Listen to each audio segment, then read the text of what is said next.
Hi, I'm Trish Ranoni, I'm Rebecca Heron. and we are getting really drunk And reading scripts. just for you. This is Drunk Read-Through.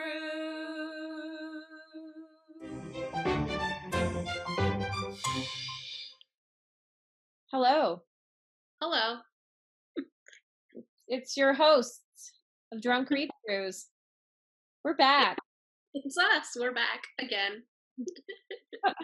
Today is actually a very special day. It's the inauguration. I knew I was going to get it wrong. Inauguration? Inauguration day, and for some reason I cannot say that word. So I try to avoid saying it out loud, but you can't avoid it today when it's the day. Inauguration.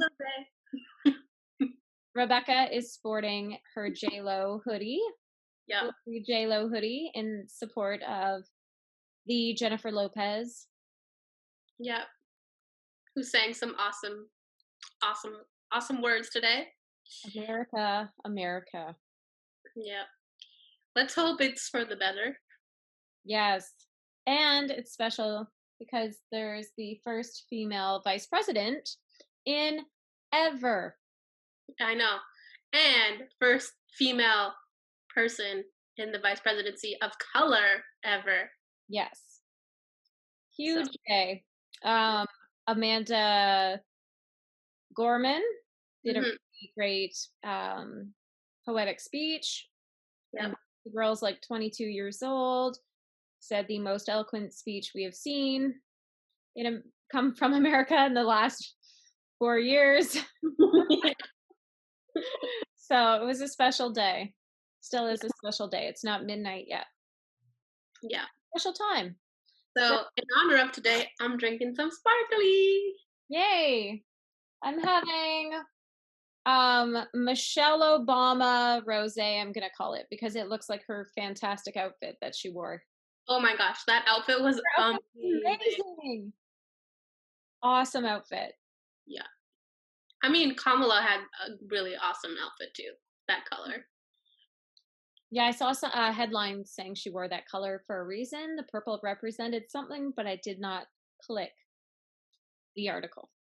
Well, it's like, those like jewel tones are like, authority and like royalty and power and confidence and stuff. So yeah. Power without the greed. Yeah. Yeah. So today we're reading a script from Neil Bukonjic. Yes, one of our favorite followers.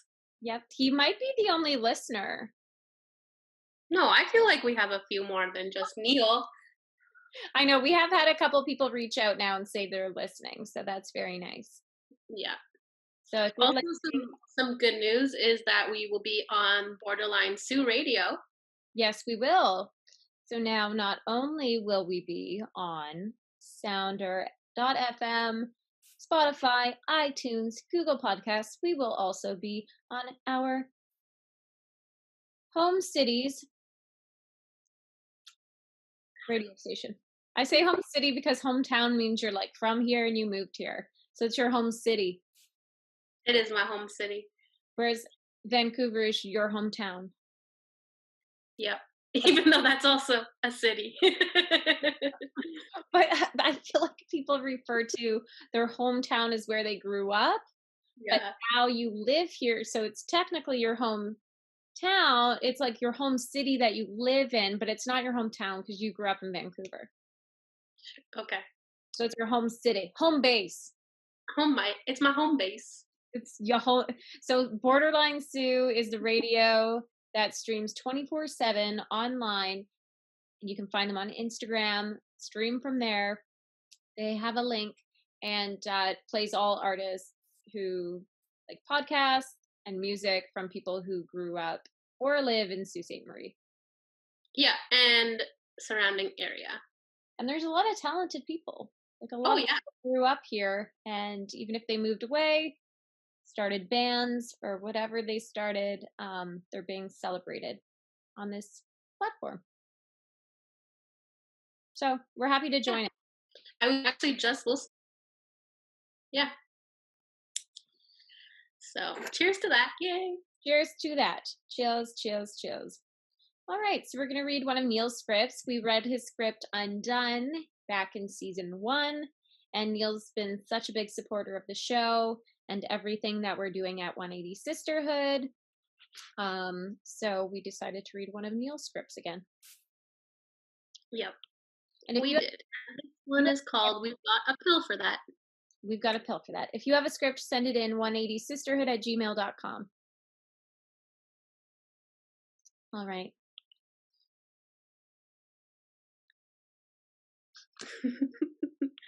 Who's going? Okay. Whoever. Do you want to do stage direction or characters? I don't care. Okay. Exterior Troy's house, day.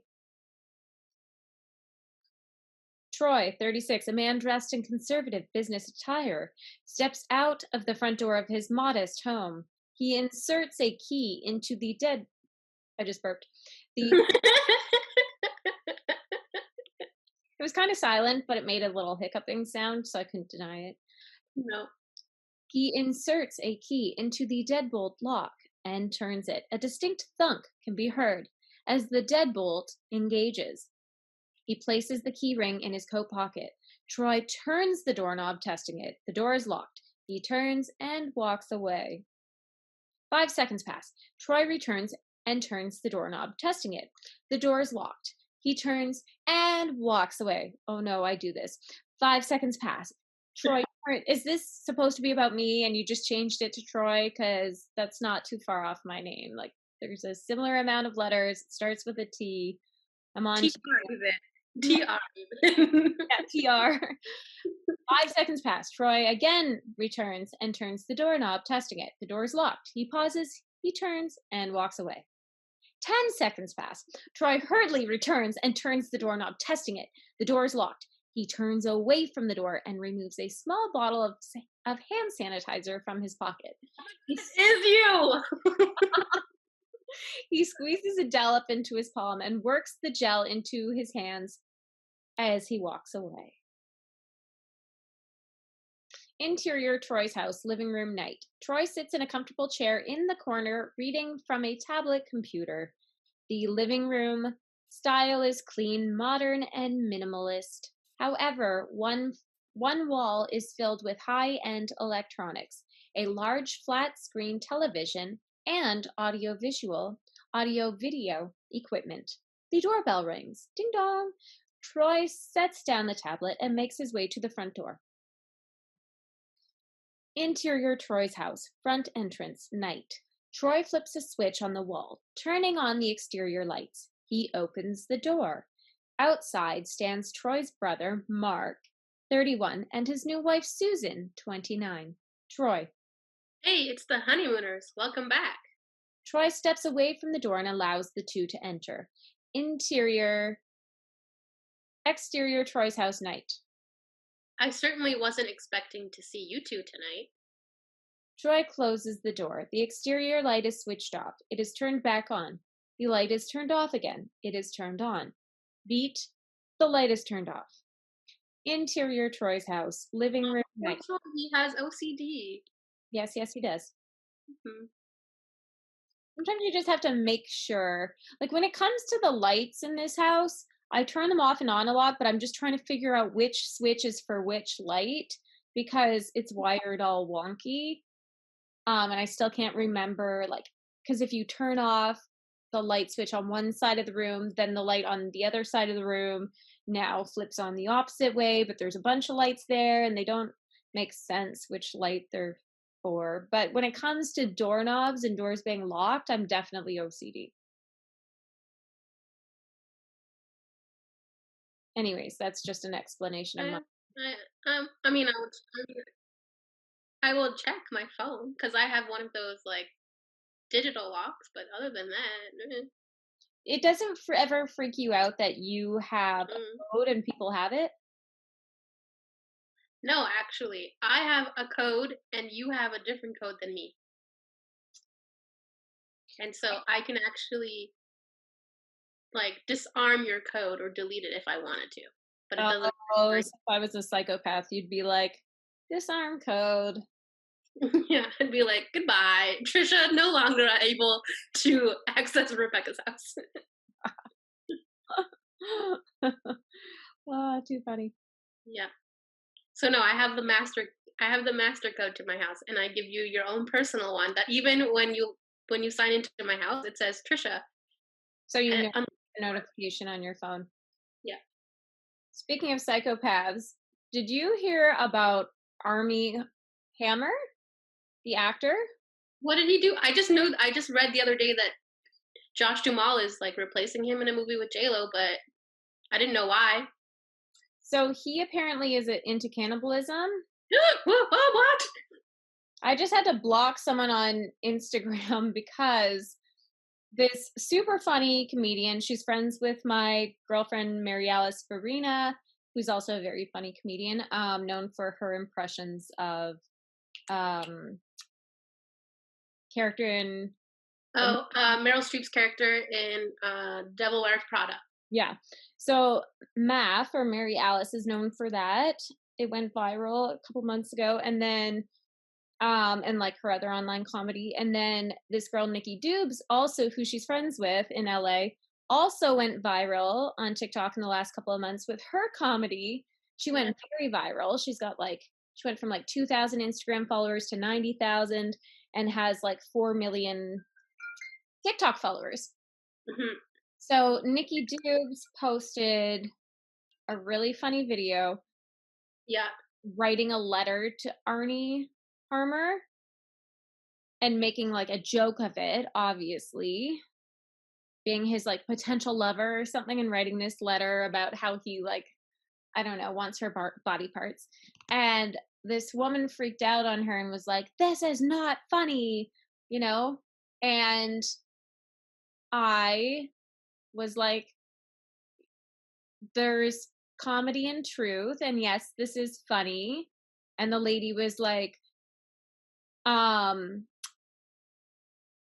murder is never funny. And I was like, no, it's not at all. Like, murder is not funny at all. Oh yes, I definitely condone murder. No, I do not. I'm like, but the loser actor who is fucked up and is a complete white male psychopath, making fun of him is funny. Yeah. Like, she's not making fun of the fact that he did this stuff. She's making the like fun out of this fucking creepy loser. Yeah. He was just starring in a movie with J-Lo.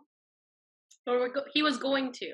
Yeah, and then he was like, how can I star in a movie with J-Lo when these bullshit rumors are going around? But like, I can relate to this because one time someone confessed to me they wanted to eat people, and that is the scariest, most messed up stuff ever.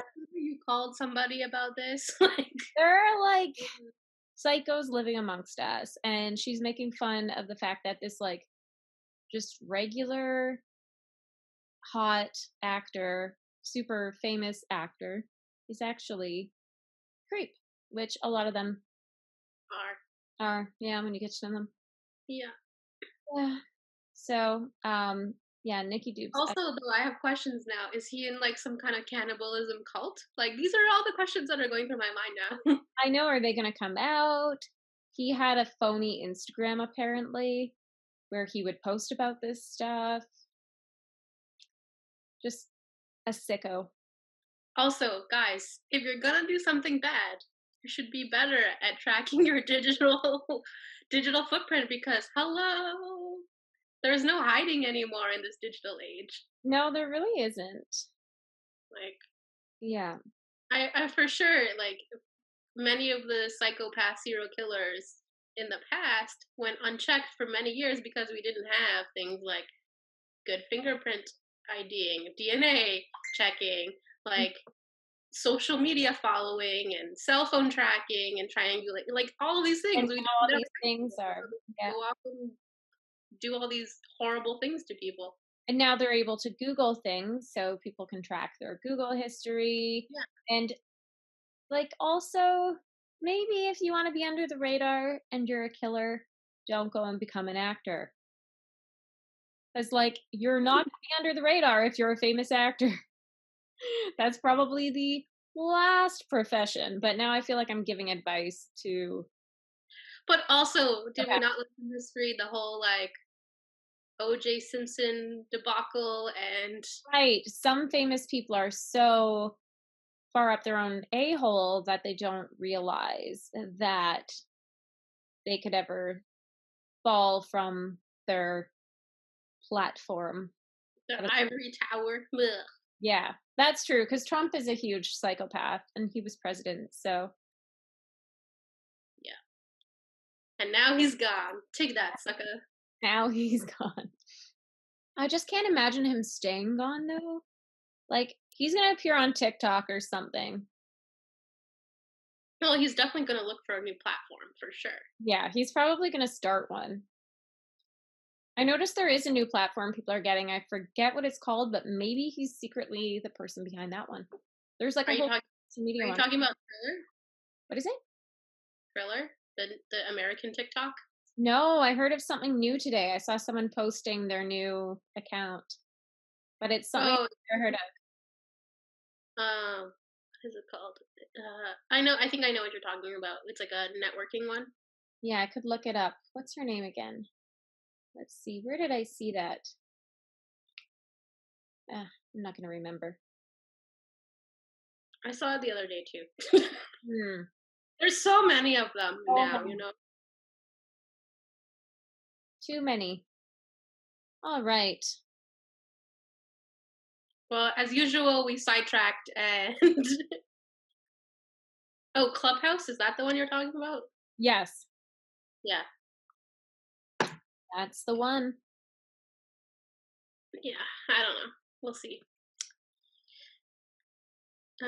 But yes, as usual, we have sidetracked midway through a script.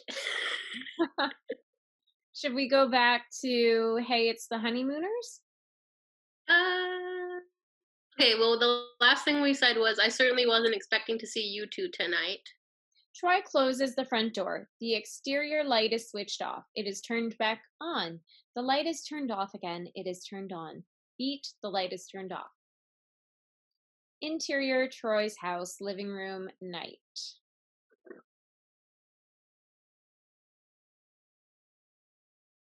Mark and Susan sit next to one another on a love seat. Troy enters the room carrying 2 bottles of beer. He hands one to Mark and the other to Susan. She doesn't accept it. Susan.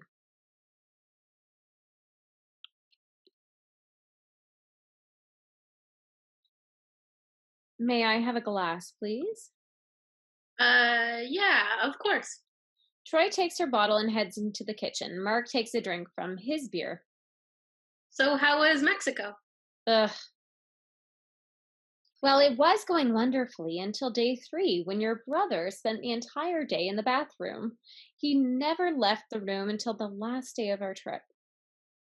Susan glares at Mark. Your brother wasn't content eating at our all-inclusive resort. No, let's get some authentic Mexican food, he says. Troy returns with a glass of beer. For Susan and a bottle for himself. He sets Susan's glass down on a drink coaster in front of her. Here you go, Sue. It's Susan. My name is Susan, not Sue. Right. Right. Troy glances over at Mark's bottle, sitting on the tabletop. There's an empty drink coaster sitting inches from the bottle. I didn't let him ruin my vacation, though. I still went on all the excursions. No sense in us both being bound to the room. Troy sets down his drink on on its own coaster, then picks up Mark's bottle. There's a wet ring on the table. Troy wipes at the ring and then places the bottle on the coaster. He gives Mark a look of disappointment before settling in his chair. Not exactly the memorable honeymoon I had painstakingly planned. It wasn't my fault. Susan glares at Mark. Like, I wanted that to happen? I'm sorry to hear that. I couldn't imagine. There is an awkward pause. Susan looks to Mark, makes eye contact with him, then turns her attention to Troy. Troy, Mark would like to talk to you about the wedding. She looks to Mark. Yeah, thanks for being my best man. It really meant a lot to me. Susan is now glaring at Mark, willing him to say something more. Mark looks back and shrugs. Troy, during our wedding vows, you distracted everyone from the ceremony by incessantly checking your pocket. Oh, man. Cut to interior church day. Mark and Susan stand before a priest. They are flanked by both bridesmaids and groomsmen. The priest is in the middle of his sermon. Troy pats his left pants pocket. He then plunges his hand into the pocket, roots about, and removes it. In his palm are 2 wedding bands. Satisfied, he places the rings back in his pocket. He returns his attention to the ceremony. 5 seconds pass. Troy pats his left pants pocket. He then plunges his hand in the pocket and roots around. A few of the audience members have noticed that he has done this only seconds earlier. Troy removes his hand from the pocket. In his palms are 2 wedding bands. Satisfied, he placed the rings back in the pocket. He returns his attention to the ceremony. 5 seconds pass. Troy pats his left pants pocket. Many more members of the audience are now watching Troy repeat this routine. He plunges his hand in the pocket, roots about, and removes it. In his palm are 2 wedding bands. Satisfied, he places the rings back in the pocket. He returns his attention to the ceremony. 10 seconds pass. Troy pats his left pants pocket. Almost all of the audience members are now watching Troy repeat this routine. He plunges his hands in the pocket, roots about, and removes it. In his palm are 2 wedding bands. Satisfied, he places the rings back in the pocket. When he returns his attention to the ceremony, the priest is looking directly at him. Cut to interior Troy's house living room night. I was worried that I may have misplaced the rings. And what about the receiving line? Cut to interior reception hall evening. The entire wedding party is lined up outside of the reception hall, greeting the guests. One by one, the guests meet and shake hands with each member of the wedding party as they make their way to the bride and groom. A man finishes shaking hands with Troy, then moves to the bride and groom. Troy removes a small bottle of hand sanitizer from his pocket and squeezes a blob into his palm. He works the gel thoroughly into his hands. Another couple approaches Troy. Uncle Martin. Hi, I'm Susan's Uncle Martin, and this is my wife, Julia. Troy shakes both of their hands. Troy, Mark's brother. I'm very pleased to meet you both. Wasn't it a nice ceremony? It was lovely, dear. The pleasantries completed, the couple move on. Troy removes a small bottle of hand sanitizer from his pocket and squeezes a blob into his palm. He works the gel thoroughly into his hands. He's just ahead of his time. Yeah. The sanitizing has drawn Susan's attention, and she looks perturbed. A gushing Aunt Julia distracts her, and she pastes on a big smile. Another couple approaches Troy. Uncle Ted, Aunt Carol, it's great to see you two. He embraces Aunt Carol. Oh, honey, you're so handsome. When are you going to get married? Well, I'll have to meet the right woman first. She's out there somewhere. Uh-oh. Look at this part. Aunt Carol pats his cheek. I would not like that. Sometimes I tell Julian not to touch my face because we're in COVID times. Well, I also I don't like this, area of my face area is off bounds. Right. I mean, it is different when it's your partner. It depends on if he's just washed his hands. I ask him, did you just wash your hands? But if it was a stranger who I'm not, or even even if my sister grabbed my face, I'd be like, why are you touching my face? As a kid, I had the biggest cheeks. Mm-hmm. And so many times, Asian grandmas, they'd look at me and be like, oh, so cute. And they'd pull my cheeks. Yeah. That's not cool. Not cool. As a kid, your parents would be like, that's disrespectful. Don't be like that to the elder. Oh my goodness. Yeah. So I had to put up with it. But The worst. I would not like that. Yeah. Mm-mm. Like, my nieces are cute, but I don't pinch their cheeks. No. Like, you can think a kid's cute and you don't have to go and pinch them. But I guess it's like their culture or something. So Oh. I don't know. But so that's one of the main reasons for me. I'm just like, stay out of the face area. It's off Especially these days with COVID. I think that this guy is just way ahead of the times. Oh yeah, Troy. Troy is smart. He's definitely the guy who will not get COVID. He lives in his bubble safely. He's clean. I have this spray hand sanitizer, so I spray it down like on my steering wheel, on my door handles, and just inhaling it though, because it's a spray, I feel like I get drunk just inhaling it. Oh yeah, it's like 90 proof alcohol. It's really strong. I've had urges to text exes whenever I use it, and, eat Burger King. No, but seriously, I'm like, is this stuff gonna make me drunk? Like, this is very strong. Don't drink it. Don't drink it. It goes up your nose when you're spraying it. All of a sudden, you're in this big cloud of like. Okay, well, maybe put like put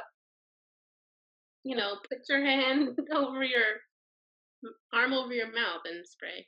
Yeah, might have to try that. You know. So Aunt Carol pats his cheek. He shakes Uncle Ted's hand. The couple move on to the bride and groom. Troy removes a small bottle of hand sanitizer from his pocket and squeezes a blob into his palm. He works the gel thoroughly into his hands. Oh, I thought he was actually going to do his hands and then his face. Me too. That would have been like a scene. Yeah. I feel like you need an edit right there. Yeah. That would be a good addition. Yeah. Aunt Carol and Uncle Ted congratulate the happy couple. Susan sneaks glances at Troy as he continues his sanitation. Disdain is clearly seen in her eyes despite the smile she wears. Cut to interior Troy's house, living room night. What? I don't want to get sick. Do you know how many people just walk right out of the restroom without washing their hands? I haven't had a sick day from work in 13 years. Look, you've got a problem. You better go see somebody about this and, get it sorted out. I've got a problem. It seems it's only you who have the problem with me. Dude, you've always been a little peculiar. But it wasn't until Susan pointed it out that I realized that you got some kind of thing, bro. I have a thing? A disorder. I think you're obsessive compulsive. The words hit hard. I've researched this. You're a classic case. Germaphobe, neat freak, uber organized, repetitive behavior. I'll bet after using an electric frying pan, you check it 3, maybe 4 times to see that you've unplugged it or turned it off. Troy looks away. It's true. Susan softens her approach. I'm not trying to attack you, Troy. We just want to see you free of the grip of this disorder, for you to get your life back. Troy doesn't know what to think. Maybe they're right. What do I have to do? Interior psychologist's office day. Dr. Black, an animated 53-year-old man in a sweater vest, opens his office door. Troy enters. Hello, Troy. I'm Dr. Black. Just have a seat in that chair, all right? Troy sits in the designated chair. Dr. Black has a seat himself in the chair opposite Troy. He places a legal pad on his lap. So, what is it that I can help you with, Troy? Troy squirms in his seat. My sister-in-law says that I have obsessive compulsive disorder. No. She works in a... No. Oh, is your sister-in-law a doctor? No, she works in a bridal shop. Well, let's save the diagnosis for the professionals, shall we? Troy nods. What is it that you do for a living, Troy? I'm an accountant, an auditor, actually. Time passes. 50 minutes has elapsed. Well, Troy, I hate to agree with your sister-in-law, but it is my professional opinion that you do indeed exhibit signs of obsessive-compulsive disorder. Troy looks defeated. Not to worry, there are far worse things than OCD. Besides, there is a medication I can prescribe that will make things all better. Dr. Black scrawls out a prescription and hands it to Troy. Thank you, I'll give it a try. They shake hands. Troy is barely out of the door he has already applied hand sanitizer to his hands.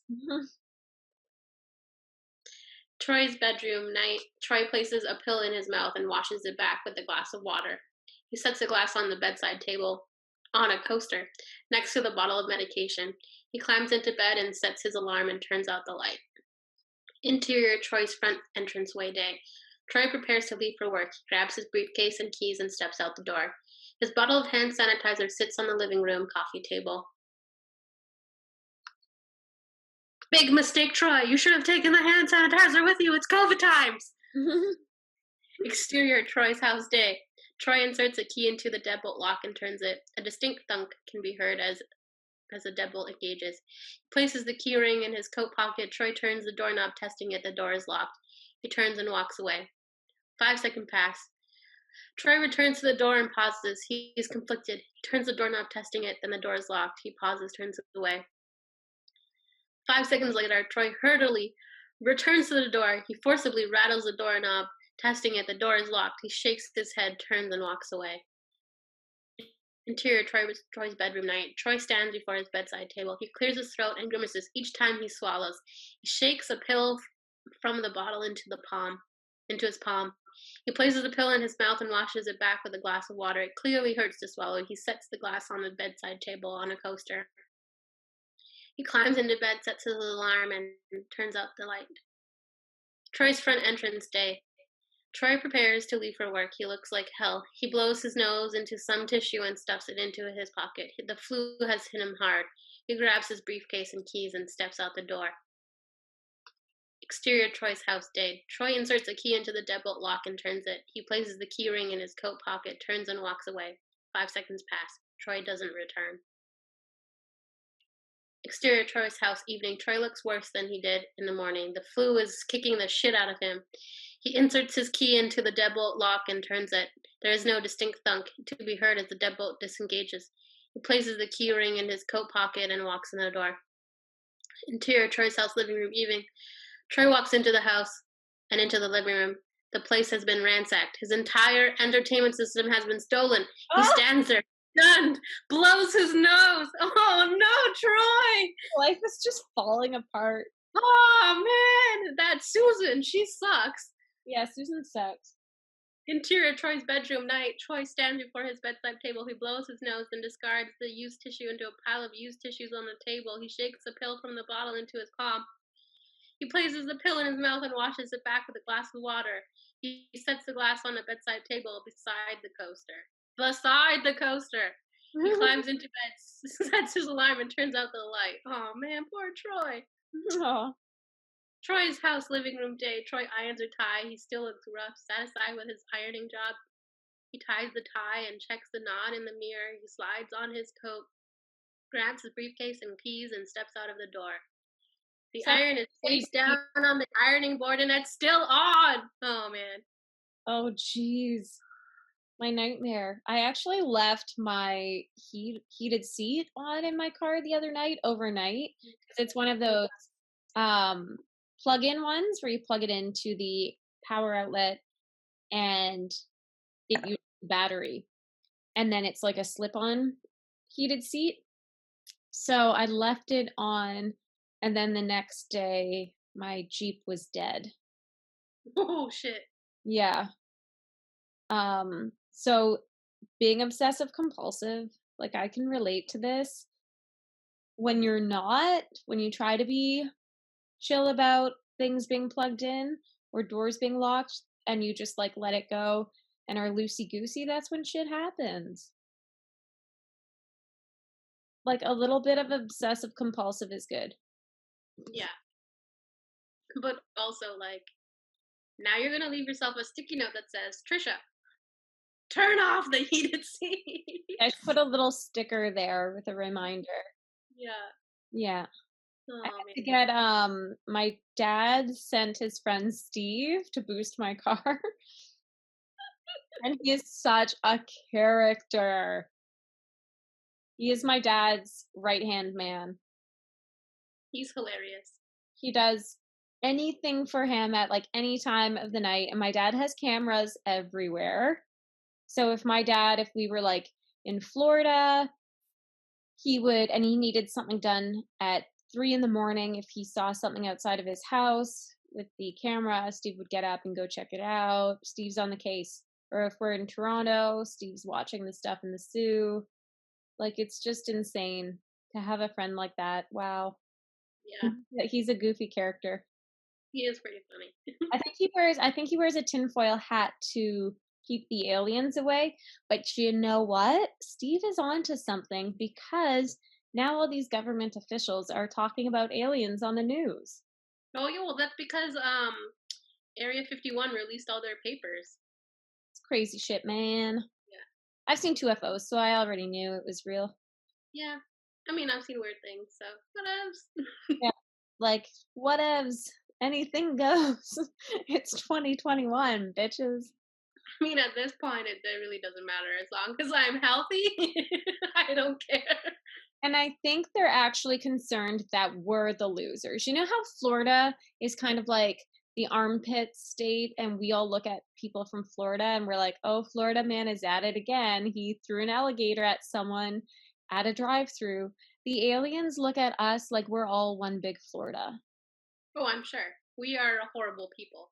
Yeah, they just see our planet and they're like, we should help those people, because if they pollute their planet, that affects all of the cosmos, and that affects. Or they're like waiting. They're like, we cannot wait for that human race to be so dumb that they destroy themselves again. But I think they're actually worried about it because it affects them, because everything is connected. That's true. We're putting plastics out into their world too. Yep. So.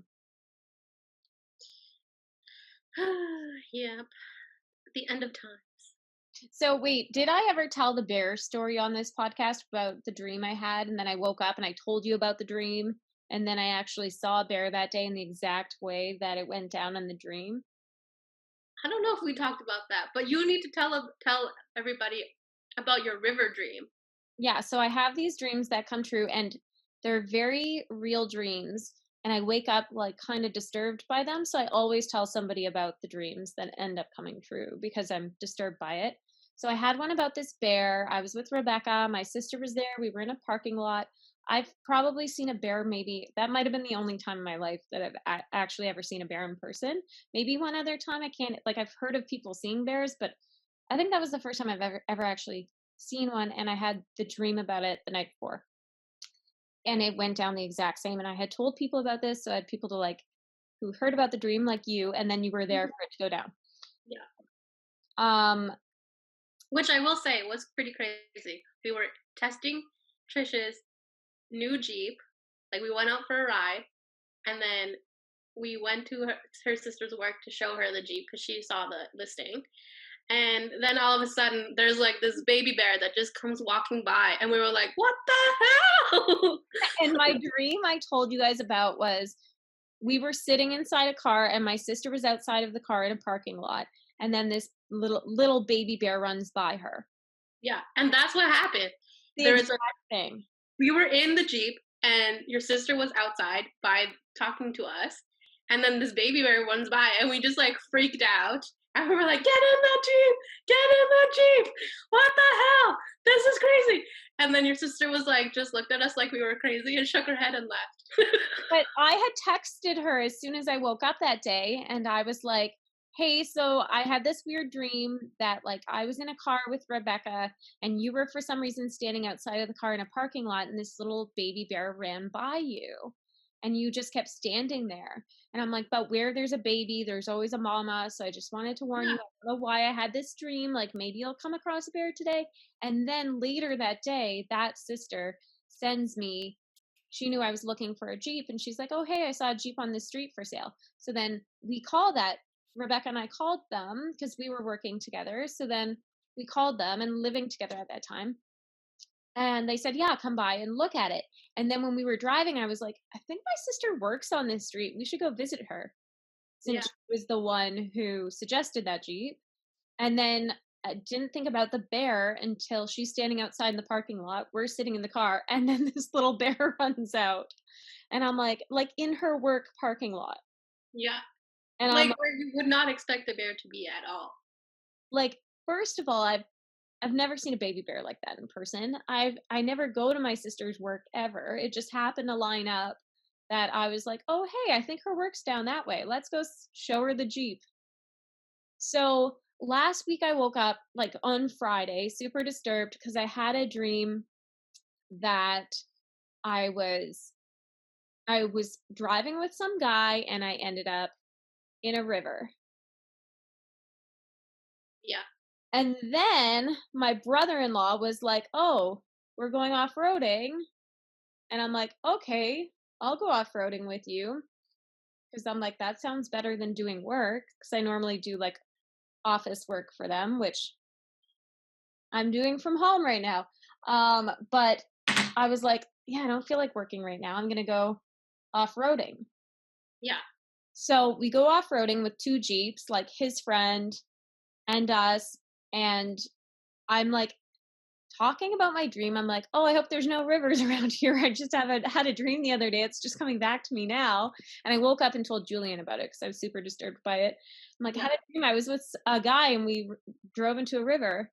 And then we started driving towards this river and we went through the river and like got stuck and the Jeep broke down. So we're like stuck in this river.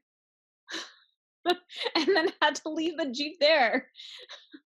And then you're like me the other day, Julian. I had a dream of I drove into the river, and then you're like me today, and you just sent me river of you and the fucking river.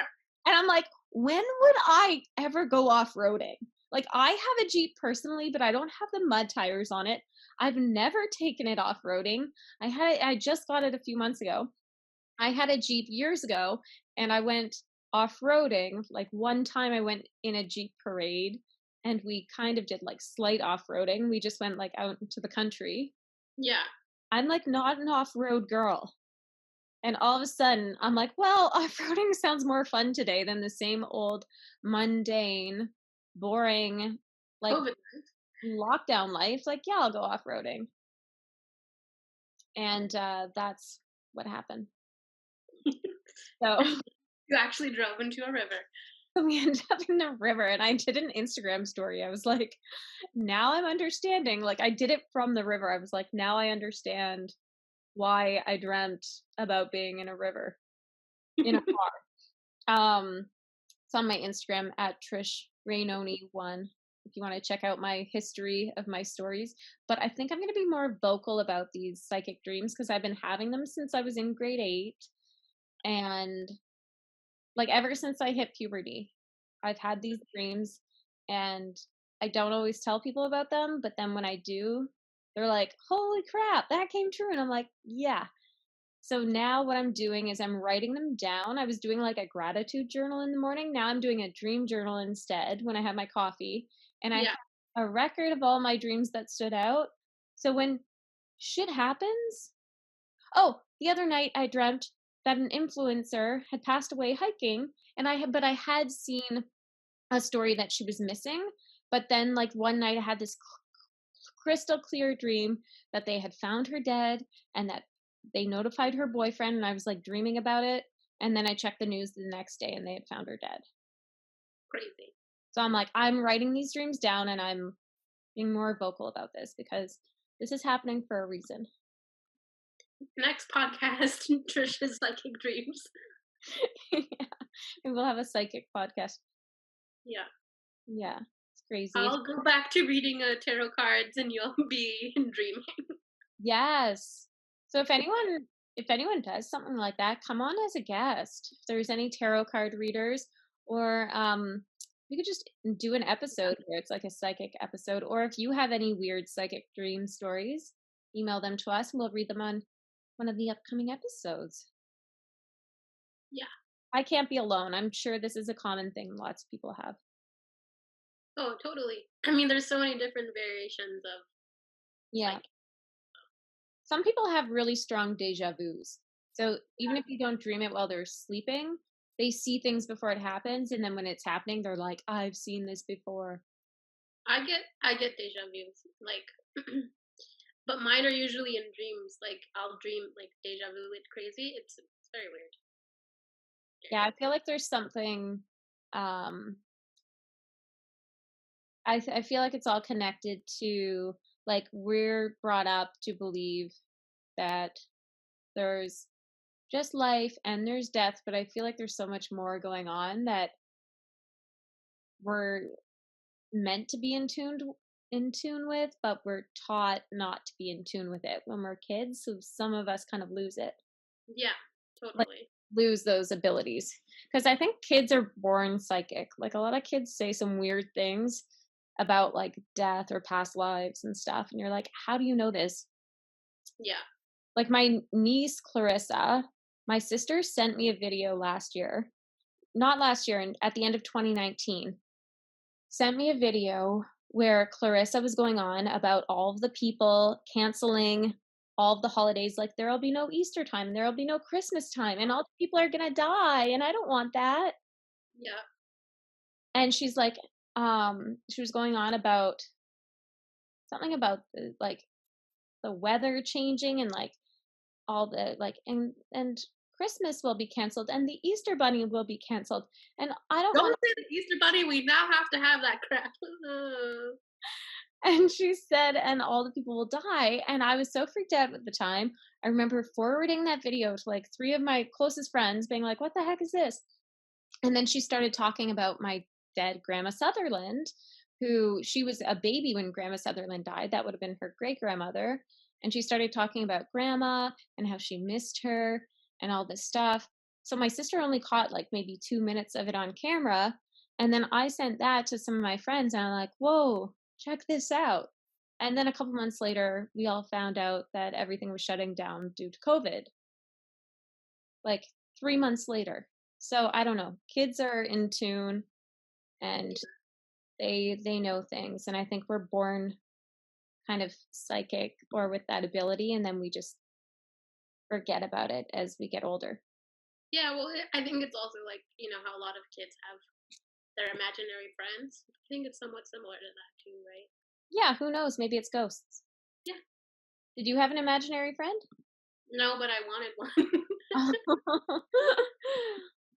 I thought an elephant was living in my friend's sidewalk. There was a piece of glass in the cement, and I could see an elephant squished in there when I was 3, 4 years old. Like, I remember just being a little tiny kid in preschool or kindergarten. So, Yeah. but she could see it too. So she said we had this, it was imaginary. And well, obviously. So we took a hammer one day and smashed the glass to set it free. No. Yeah. And that's the only imaginary friend I ever had. Yeah. Oh, also, people, if you have like horror movie scripts, please send those too, because we haven't read any of those yet. Oh, and Or like horror is so, paranormal scripts would be fun. yeah, we would love some horror scripts. Yeah. Okay, so Okay, Neil, we're almost there. Neil's sweating right now. Like, there's a bead of sweat going right down his forehead. Like, when are these girls gonna read the end? Yeah. Okay. They're ruining my masterpiece. I know. The iron is face down on the ironing board, the light on. I'm kidding. Troy's house day. Troy inserts a key into the deadbolt lock. He turns it. A distinct thunk can be heard as the deadbolt engages. Places the key ring in his coat pocket, turns and walks away. Exterior Troy's house. Evening. Troy arrives home from work. A fire truck is parked in front of the house. Flames and black smoke billow from every window in the front doorway and holes in the roof. Firemen frantically rush around the scene. Troy stands on the street, taking it all in. Oh, He is no. near catatonic. Oh.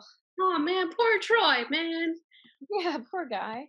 Interior psychologist's office day. Troy is lying on the couch in Dr. Black's office. He looks like he hasn't slept in a week. He stares ahead blankly. Dr. Black sits in his usual chair with the legal pad on his lap. Dr. Black clears his throat. All right. And burnt down to the ground. Jeez, I'm sorry to hear that, Troy. So, how does that make you feel? He continues to stare forward, his eyes glazed. I'm not ashamed to say it, Dr. Black. I'm feeling pretty depressed right now. Dr. Black looks up from his legal pad. He raises his eyebrows. Depression? That's very common, Troy, and nothing to worry about. There is a medication I can prescribe that will make things all better.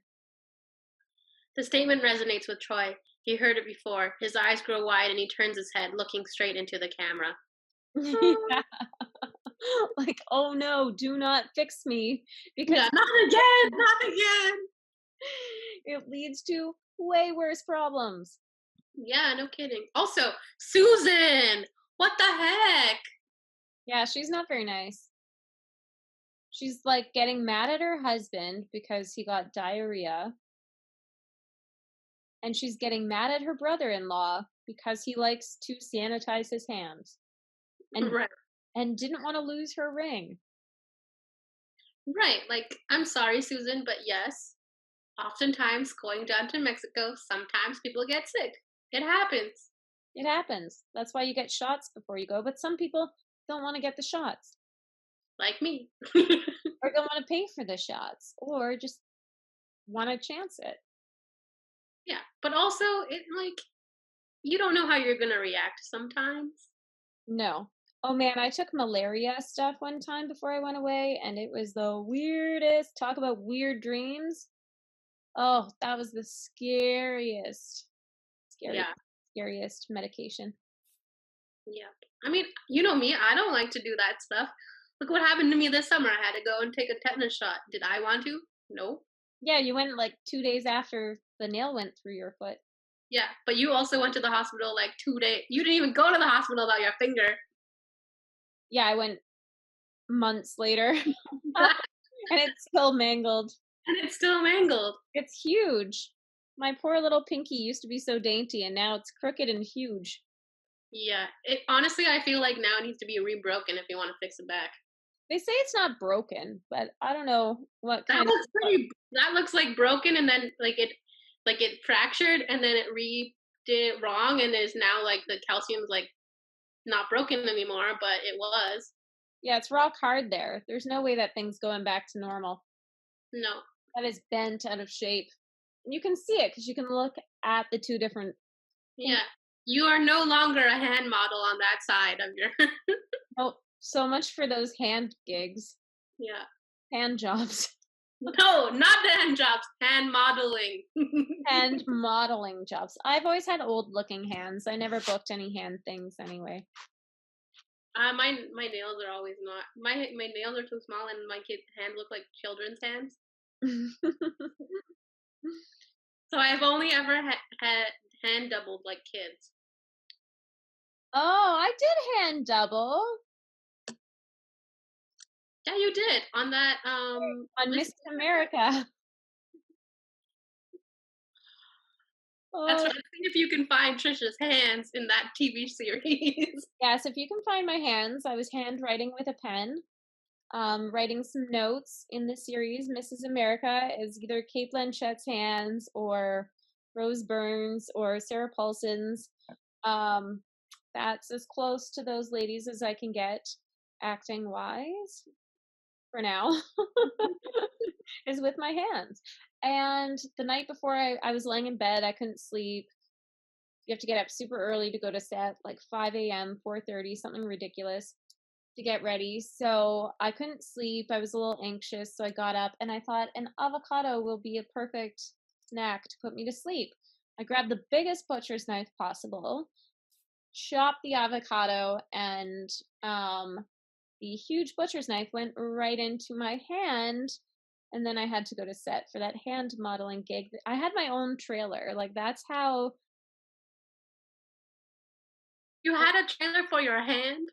Yeah, that's how official this was. So I get there, I'm in my trailer, I'm putting on the outfit, 'cause they give you the same outfit the actress has. And then, so I'm changing into the wardrobe, and the AD comes along, and I'm like, yeah, so I cut my hand. And she was like, we need the set medic. The hand double has cut her hand.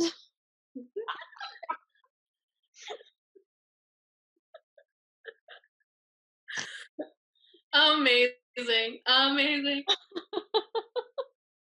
The behind the scenes of TV movie making life. I didn't want to cancel the gig. Like, well, no, because you make good money being a hand double. You do make good money. And it was, I probably made $500 that day. And it was an easy gig. And work is few and far between. And I wasn't going to cancel at midnight. So I was looking at my hand. And I was like, we're going to have to do this with or without you, hand. So I went in. They put liquid Band-Aid all over it, which kind of creeps me out because I don't know who else they used that liquid Band-Aid on. And it was going right into my wound. And then put makeup over it. And then I got to set, and I was writing in this journal for that scene. And you couldn't even see that part of that hand. Like, just the way my hands naturally. But you know how movies are. We overdo it. We overdo it for sure. It did not need makeup. It did not need liquid Band-Aid. Well, it needed something to stop the bleeding. It probably needed a real Band-Aid. But yeah, at the end of the day, it worked out because that part of my hand wasn't being seen. And the two directors on that, co-directors, it was a male and female, had also just directed Brie Larson in, why do I want to say Captain America? Not Wonder Woman, not Captain America. Captain Marvel. Captain Marvel. So that directing duo was directing, and they were watching my hands on the monitor. And if you think, like, let's just be real and give some hand actors some props here, because that was my only time doing hand acting, and it wasn't easy. When you have that kind of pressure and know those directors are watching your hand on the monitor and you have to cursive write, when's the last time you cursive wrote with people watching you on a monitor? I would get fired. Captain Marvel. I'd get fired because my cursive writing is atrocious. Like, that's what I was thinking. I was like, why didn't they ask me for a sample of my writing ahead of time? Like, how did they just trust that I would know how to do this? But it worked out. And they didn't see my bloody hand. Oh, hilarious. And I never worked as a hand actor again. No. Not now. I mean, I've acted again, but I've used my own hands because I'm not special enough or important enough or famous, so I don't have hand doubles. I'm going to request that on our next indie, zero budget comedy short for Instagram that we get. This is my hands, and it'll be like the weirdest mix ever. There we go. Let's film something called hand models or hand doubles.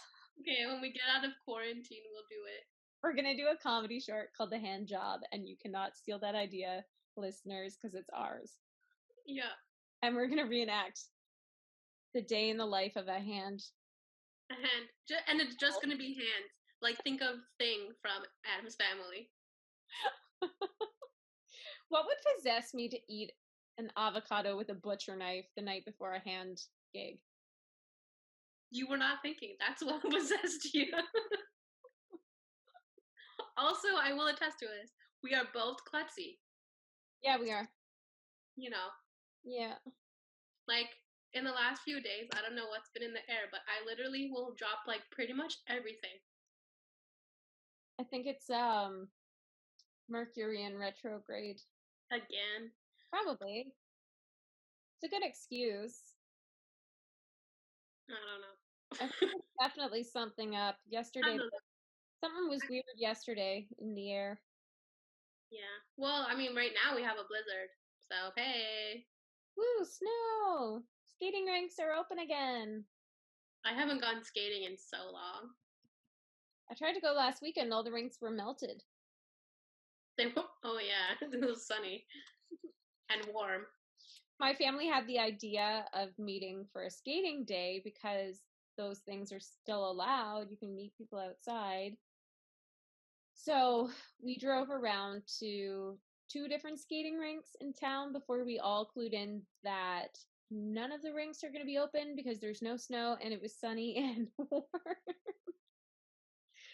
We're like, why did we all, like, out of all of us, not one of us thought to mention that maybe the rinks would be melted? You all had dreams, and you didn't want those dreams to be broken and crushed. Then we did a walk at Bellevue Park instead. Cute. Yeah. But, you know, now they're fine because it was -12 today, so. Yeah, I saw that the rinks are back up and running. So, like, Crimson Ridge has a really cute looking rink. I'm gonna have to go there, maybe. Yeah. Yeah, the last time I went skating was in Vancouver. Ooh. You have skates? No, it's not a thing. Like, you don't really own skates in Vancouver. You just go to the skating rink and you rent them. Yeah. Just like in Toronto, you don't really own them. You just go to Toronto Place and skate. Yeah, because you only go once or twice per winter. Yeah. You can rent skates for $6 to $8 or something. So why not just do that? Yeah.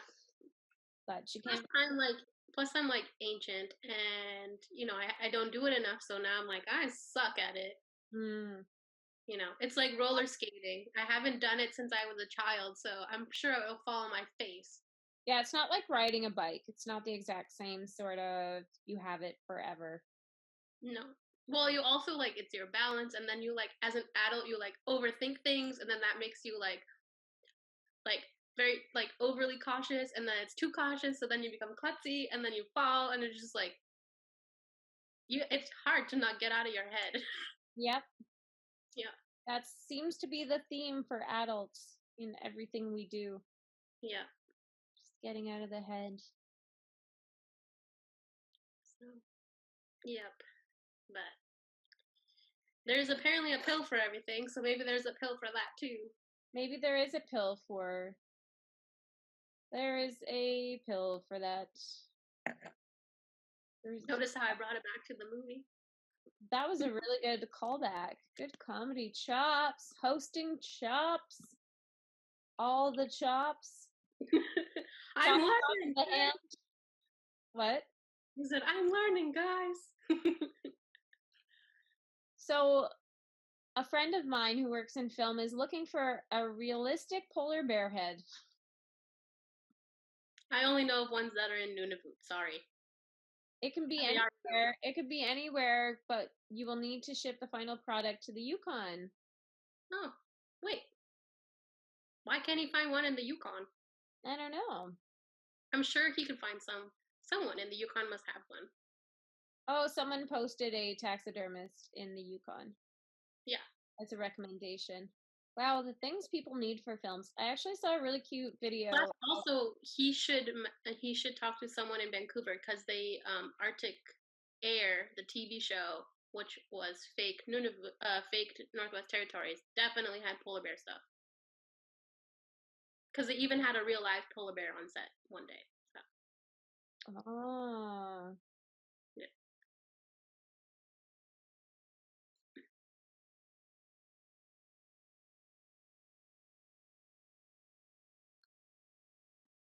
Good times. Good times. Yep. I feel like we both just nodded off there for a second. Sorry. Well, I did finish my drinking now, so there's no more of this. I saw you chug it. I didn't chug it, I just took the last sip. Chug. And there's no more. But also I have to find a way to curry courier you some ice. Oh yeah, ice, ice, baby. Do do do do do do. Oh man, I should play that. You know what I should do? I should. Just gonna hear Rebecca in the snow with my phone just playing that, and you'll be like, "Oh, fudge." I should find the video clip of you chugging that Smirnoff Ice in the last episode we recorded, and just post that little video clip as a little snippet. Oh man. For what's to come in season 2 for everyone back on season 1. Yeah. Listening. Just me chugging some grossness. So, if you have a script you want us to read and butcher and, trail off into random conversations during, send them to 180sisterhood@gmail.com. Yep. Do that. Follow us on socials. 180 Sisterhood. We will read almost anything, but we will not read hate speech. No, so just send us anything but that. Yeah. I mean, honestly, if you really wanted us, we could read the love letters, diaries. Oh yeah, that would be fun. We could do a diary edition.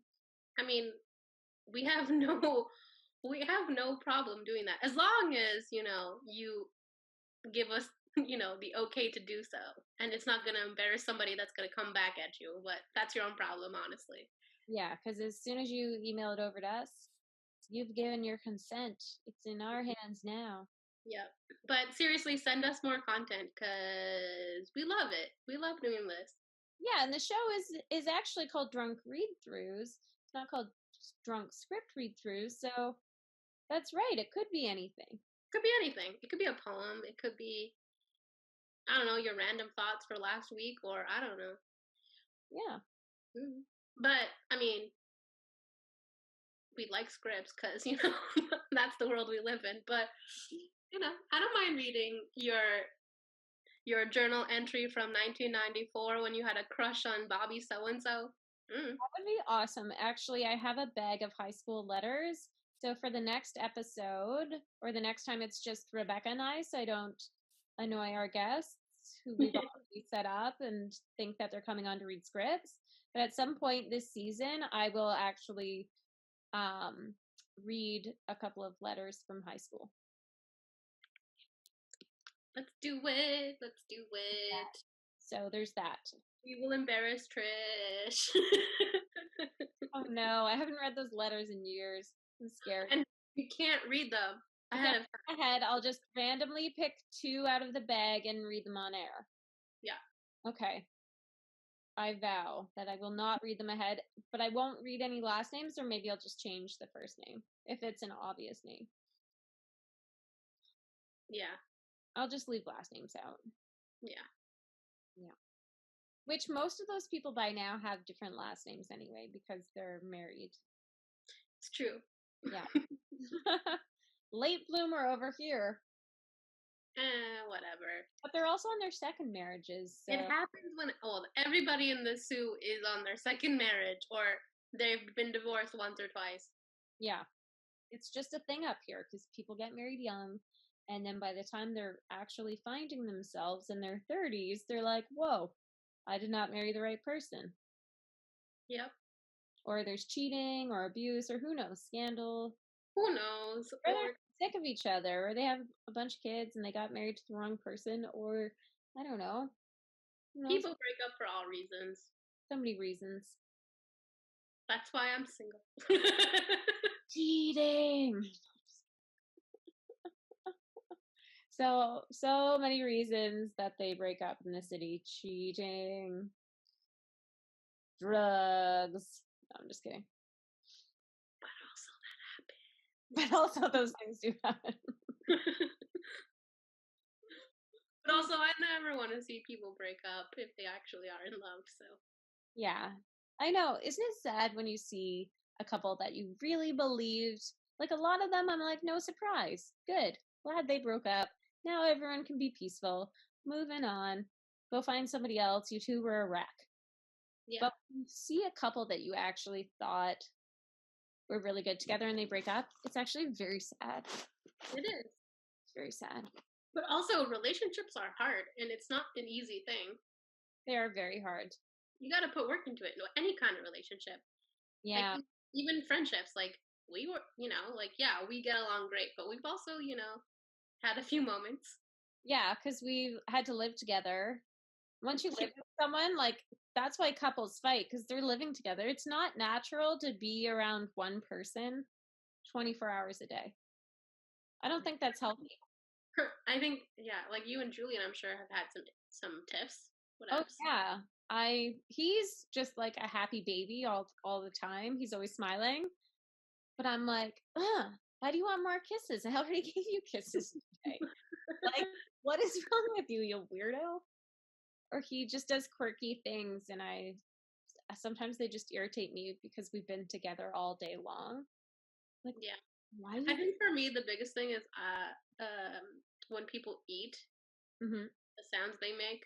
Oh, yeah, I don't like that at all. I do not need to hear somebody eating. No. Gross. But some people who love that, they look up ASMR. Ugh, I can't. It's weird.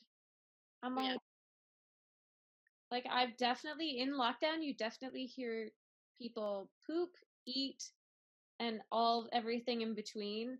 And sometimes mystery, like just a little hint of mystery is a good thing. Yeah.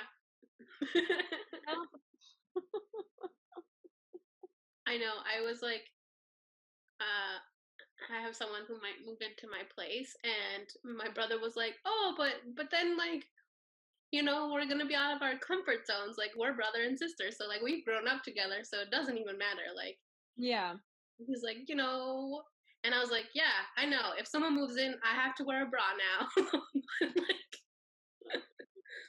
But I feel like you do, maybe for like the first couple of days, but then you get used to having that person around, and it's like, braless, here I go. I don't know. I feel like I might scare that person. So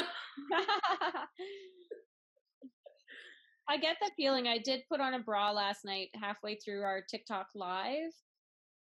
We were doing a live stream because Julian wanted to talk about all the shows he's watching, and I was like, when do you even watch all these shows? He's like, when you go to sleep. I'm like, I go to bed He's a night owl. He's a night owl. I am staying up now till midnight, which I know. It blows my mind. That is so late for me. We watch TV till midnight most nights, and then I just am like, just hanging on, trying to watch with him to spend that time together watching Mad Men so we can get through this damn show, which is really great, but it's a long show. And I fall asleep at midnight at the latest, and then apparently he's watching all these other shows till like 2-3 in the morning. He's crazy. So he wanted to do a TikTok live to talk to people about all the shows he's binging, like Cobra Kai, The Mandalorian. He had so much to say. So cute. And then I realized I wasn't wearing a bra, so I had to sneak off, go put on a bra, come back down, and then a girl randomly joined our conversation and shared the screen with us and got into the conversation. Some random. Wow. TikTok blows my mind. I was just like, we were just talking today, actually, because Nona Knows is now on TikTok. She's on TikTok? She's on TikTok, yeah. And yeah. And like one of her videos has like almost like 50,000 views now. No. Yeah. Yay. And so the team was like, "Oh my god, I can't believe we've made it! We've made, like, this is insane! Like, this is the most huge. That's so good because they've been trying all the platforms, trying everything, and the TikTok is the weirdest one, like the hardest one to get views on. It's like so weird. I don't understand the algorithm, so that's awesome. Yeah, so it was pretty exciting today to see all their comments about how excited they were. Oh, it's like winning the lottery if you just get. It is. It's great because it's great to feel validated when you make something and people are watching it. Yeah. Really and that's like honestly what we as creators crave is that audience. Make it for no eyeballs to see. You're hoping that people see it and like it. So that was pretty awesome. And then they messaged me later and they were like, if we get $500,000, that means we'll make $20 on TikTok. They were like, so I think it's $20 US. So does that mean pizza? We can get pizza. They're so cute. It's just about finding the right platform, because TikTok is all about the funny grandmas. So if you guys are listening, go find Nona Knows, like NONNANOSE. It's a show that is in development, and Nona is one of the main characters, and she's putting out funny videos to try to, build a platform, and that will help with getting funding for this series. Yeah, and it's funny. It's about an Italian Nona. So she's done everything from, what do you find in her purse, to like what her sons get her for Christmas, to the latest one where like she outsmarts a guy looking to beat up one of her kids. Like, it's pretty fun. Yeah. So if you ever had a sassy grandmother, if you come from an Italian family, if you come from any immigrant family, there's so many relatable characteristics to this Nona. So many, and these guys are doing it out of love and out of fun, because like they love the character. And they're like established actors. Ron works on all these Hallmark movies as the father to like the lead girl, and he's been in a ton of series, like 24. Yeah, he's done a lot of stuff. And Tony's done a lot too. Yeah, Designated Survivor. Yeah, he's been Tony's done a lot too, and been in theater, and he writes a lot. He writes a lot of comedy. Yeah, so these guys are like really doing this as a fun camaraderie, like passion project, and those are the best ones. Those are always the projects that when they finally do get funding, like they take longer because you don't have the funding to get noticed, but when they finally, like when the right person notices, or the right network, those are the shows that the audiences love the most, because they come from a true place where these creators who are friends were making it out of passion, and it was their one. Like, look at Letterkenny. Yeah. Like, once it, that is such people so appreciate it because it's these friends who created it, and it started from like a grassroots level. Yeah. So. And that's the thing I think that's pretty awesome these days about social media and the internet, is we kind of can see shows like Letterkenny or like The Awkward Black Girl, get picked up by networks and turned into series, and then you find a new voice out there, and it's pretty cool. Yep. So, it's like us. This is our little passion project that we started during COVID, and we just wanted to keep going and have fun doing it. And yep, no funding on this, no paychecks. Nope. No, not yet anyways. That would be the day. Yeah, this is just a fun thing we do, and then we go back to boring emails and grant applications as soon as we turn off record. Yeah, pretty much. Back to the boring stuff. Back to the boring producer life. But the boring stuff leads to these things. Yeah. Shows and stuff, because you have to do that stuff to get the shows and get the creative outlet and make material for people to watch. Yeah. Yeah. So podcasting is cool because we can just jump on, online and record and then post it. Yeah, it is fun. It's a fun one. Anywho, so yay to another episode, and hopefully, you guys understood what Neil wrote, because we took so many breaks. Sorry, Neil. But also, bad Susan. And definitely, if you do a rewrite, consider having Troy put sanitizer on his face in that scene. Yeah. I feel like we should make a TikTok video of all of the weird sanitizing things that we do now because of COVID. Oh, yeah, that's a good TikTok. Mm-hmm. Are you going to get on TikTok? No. I was on it, and then I deleted that account, so I had to start fresh a few months later and start with like 0 followers, because I totally deleted it because I heard it was spying on your phone, and it just had no security regulations in place at all. And then I thought, I'm bored. I'm going to get TikTok. And now you and Julian do funny TikTok videos. We do a lot of TikTok videos together. It's become a couple TikTok platforms. Yeah. I realized I'm funnier with, I don't even think it's like, well, he is pretty funny, but I think it's just nobody wants to watch one person. It's always more interesting to watch two people. Well, and also, like, comedy is about vibing. So, like, you need someone to bounce off of. Yeah, like, even when you're doing stand-up, you're vibing off the audience, so. Right. Yeah, you need people to vibe with. So it makes sense that the viewers like when Julian's there, too. He gets his braces off tomorrow. Ooh. Yeah, he's going to be a whole new boy. So he's already got me to film a TikTok of him with his braces today leaving the house. And then tomorrow we're going to match it with him coming back up the driveway with the braces off. Oh, that's exciting. He is 38 years old, just to clear that up. Who cares? No, I mean, people are going to be like, her boyfriend has braces. What is he, 21? They probably would think, oh man, he's 16. That's cradle robbing, but. Yeah, that's the worst case scenario. And even if they thought 20 or something, that's still bad. So, yeah. So let's just clarify. There are such things as adult braces, guys. Yeah. Not everyone can be born with nice straight teeth. Yeah. And then on top of that, he chipped his tooth in half. Oh, so no. One of his front teeth is like chipped right now. He just chipped it yesterday on an apple. So while How he's do you chip your tooth on an apple? I don't know. So, also, I thought you're not supposed to be eating apples with braces. He cuts them up. He cuts everything up, even chicken wings. Okay, because I was like, that's on the no eating rule list.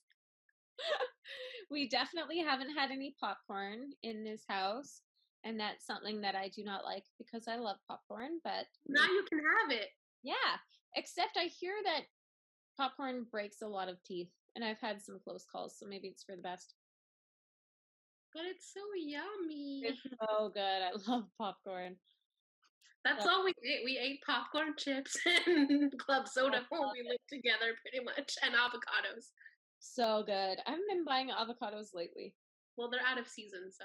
Oh, that must be why. I haven't seen them around. Yeah. Yeah, I'm downing the club soda, though. I drink a case of club soda per week. So 12. That's only 2 per day. It's not so bad. It's not so bad. I just ordered a bunch of Perrier. Yum.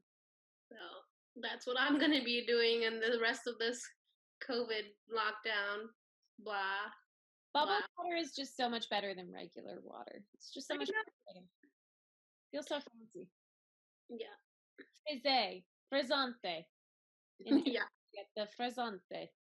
Yeah. Plus, when you add like a lemon or a lime in there, whew. So tasty. It's so refreshing. There's nothing like it.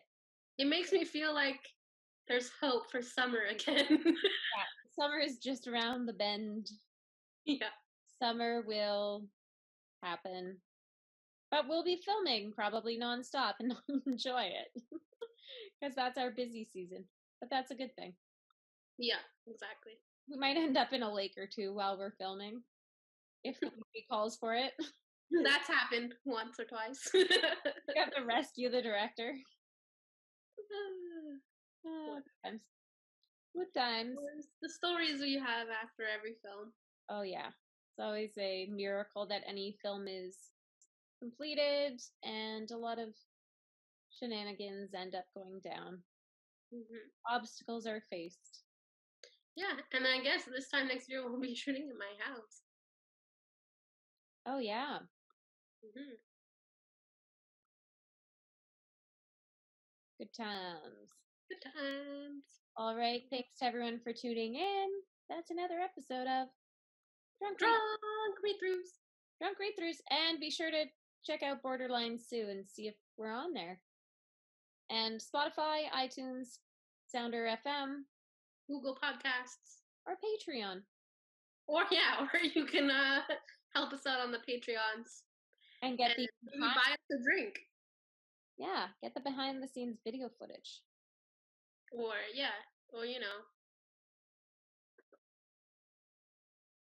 show doesn't fund itself.